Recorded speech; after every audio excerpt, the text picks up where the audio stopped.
Iran और Israel के बीच cease fire हो गया है, लेकिन ट्रंप जो इस सीज फायर का क्रेडिट लेने में लगे हैं, उन्हें ईरानी मीडिया की तरफ से कोई क्रेडिट नहीं दिया जा रहा। आपको बता दें कि ईरान के सरकारी टेलीविजन चैनल ने यह दावा किया है कि अमेरिकी राष्ट्रपति डोनाल्ड ट्रंप द्वारा घोषित सीज फायर की असली वजह ईरानी रेवोल्यूशनरी गार्ड की मिसाइल कार्रवाई है। रिपोर्ट्स बता रहे हैं कि ईरान ने कतर में मौजूद अमेरिकी एयरबेस अल उदैद पर जैसे ही सफल हमला किया, इसके बाद ट्रंप को युद्ध रोकने के लिए मजबूर होना पड़ा। ईरानी मीडिया ने ट्रंप के बयान पर पलटवार भी किया और कहा कि हमारी मिसाइलों ने ट्रंप को घुटने टेकने पर मजबूर कर दिया। उसने झुककर सीज फायर की भीख मांगी। अब आप तरह तरह के झूठ सुनेंगे। साथ ही ये भी कहा कि ईरानी हमले के बाद अमेरिकी सरकार में घबराहट फैल गई और इसी के चलते ट्रंप ने शांति की पेशकश की। ईरान और इजराइल के बीच सीज फायर समझौते के ऐलान के बाद अमेरिका के राष्ट्रपति डोनाल्ड ट्रंप ने दावा किया कि दोनों देशों ने एक साथ उनसे संपर्क किया और शांति की अपील की। ट्रंप ने सोशल मीडिया प्लेटफॉर्म ट्रुथ पर लिखा, मुझे उसी पल समझ आ गया कि ये सही समय है। आज असली जीत दुनिया और मिडिल ईस्ट की है। ट्रंप ने कहा कि दोनों देशों के बीच 24 घंटे के अंदर शांति बहाल हो जाएगी और ये भी कहा कि इजराइल और ईरान दोनों के पास एक शांतिपूर्ण और समृद्ध भविष्य की संभावनाएं हैं। उन्होंने कहा कि अगर दोनों देश सच्चाई और सही रास्ते पर चलें तो उन्हें बहुत कुछ हासिल हो सकता है, लेकिन अगर वो भटकते हैं तो बहुत कुछ खो भी सकते हैं। अपने पोस्ट के अंत में उन्होंने कहा कि इजराइल और ईरान का भविष्य उज्जवल और अपार संभावनाओं से भरा है। ईश्वर आप दोनों को आशीर्वाद दें।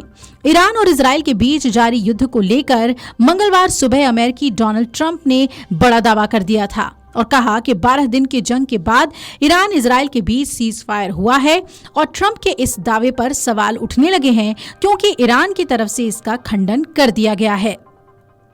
ईरान के विदेश मंत्री अब्बास अरागची ने इजराइल के साथ सीज फायर की खबरों को खारिज किया और कहा कि इजराइल के साथ अभी कोई अंतिम युद्ध विराम समझौता नहीं हुआ है। अगर इजराइल ईरानियों पर अपने हमले रोक देता है तो ईरान भी हमले नहीं करेगा।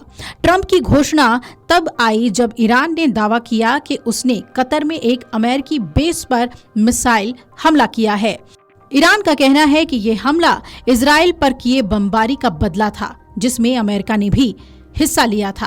हालांकि कतर के विदेश मंत्रालय ने कहा है कि हमारी एयर डिफेंस ने ईरानी मिसाइलों को हवा में ही नाकाम कर दिया, कोई नुकसान नहीं हुआ। अब बताया जा रहा है कि ईरान ने हमले से पहले चेतावनी भी दे दी थी। अमेरिकी राष्ट्रपति डोनाल्ड ट्रंप ने अपने social media platform truth social पर लिखा कि ईरान और इजराइल दोनों एक साथ मेरे पास आए और कहा पीस। मुझे पता था कि अब सही वक्त आ गया है। ट्रंप ने आगे लिखा कि ये सिर्फ दोनों देशों की नहीं बल्कि दुनिया और मध्य पूर्व के लिए बड़ी जीत है।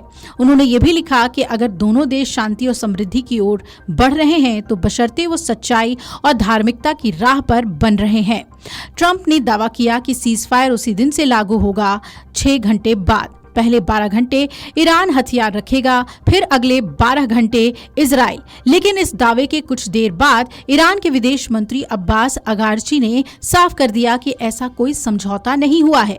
ये पहली बार नहीं है जब डोनाल्ड ट्रंप ने इस तरह की मध्यस्थता का दावा किया हो। भारत और पाकिस्तान के बीच सीमा पर संघर्ष के दौरान भी ट्रंप ने दोनों देशों के बीच सीज फायर को लेकर क्रेडिट लेने की कोशिश की थी, जिस दावे को भारत ने खारिज कर दिया था और साफ कहा था कि ये समझौता दोनों देशों के सेनाओं के बीच हुआ, न कि अमेरिकी मध्यस्थता से।